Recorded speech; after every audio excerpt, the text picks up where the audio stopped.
Shalom Bapak Ibu yang dikasihi Tuhan. Mari kita melihat dari Amsal 6 ayat yang ke-16. Dikatakan 6 perkara ini yang dibenci Tuhan, bahkan 7 perkara yang menjadi kekejian bagi hatinya. Nah, pagi hari ini kita akan memfokuskan di perkara yang di ayat 18, yaitu hati yang membuat rencana-rencana yang jahat. Itu merupakan kekejian bagi Tuhan.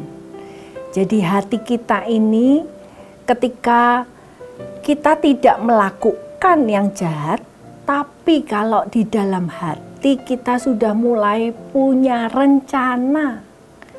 Rencana adalah pikiran-pikiran. Mungkin yang terlintas di dalam hati kita yang kita entertain. Oh iya ya, seperti ini ya. Oh iya, orang itu kok nggak baik ya sama aku kayak gini.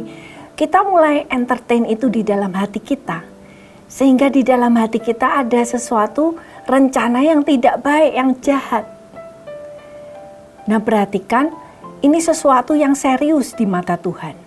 Kalau di dalam hukum manusia ketika seseorang belum melakukan, maka masih tidak apa-apa. Tapi di dalam hukum Tuhan, ketika hati kita ini mulai merencanakan sesuatu di dalam, maka Tuhan berkata, ini aku gak suka.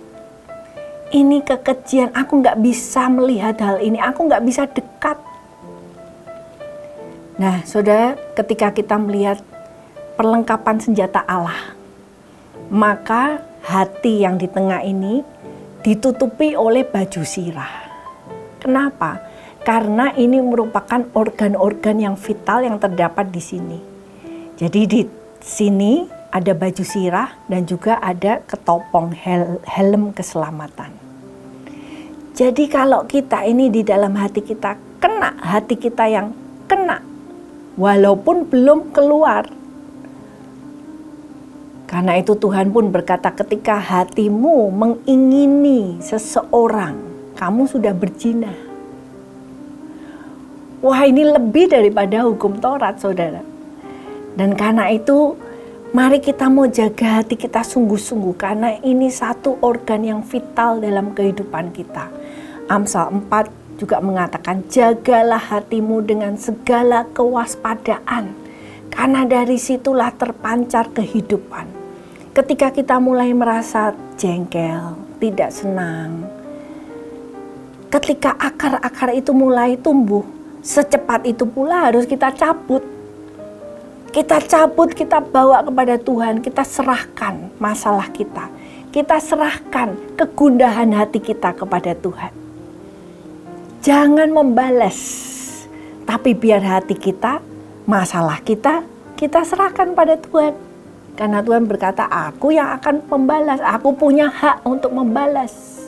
Kamu tidak punya hak. Karena itu kita mau jaga hati kita, saudara. Karena inilah yang sangat penting di dalam kehidupan rohani kita. Jagalah hatimu dari segala rencana-rencana yang jahat. Dan ini yang dikatakan ketulusan hati. Ketika hati kita tulus, maka kita didapati sebagai orang yang punya integritas. Luar dan dalam, kita bisa katakan, aku bersih. Tuhan menguji hatiku. Tuhan menjadi saksi bahwa hatiku tidak punya apa-apa. Hatiku tidak mempunyai kebencian. Hatiku tidak mempunyai hal-hal yang aku pegang untuk balas. Tuhan menjadi saksi betapa kita mau menjaga hati nurani yang baik di hadapan Tuhan. Dan ini yang akan memastikan perjalanan iman kita sampai akhir dengan selamat. Tuhan memberkati.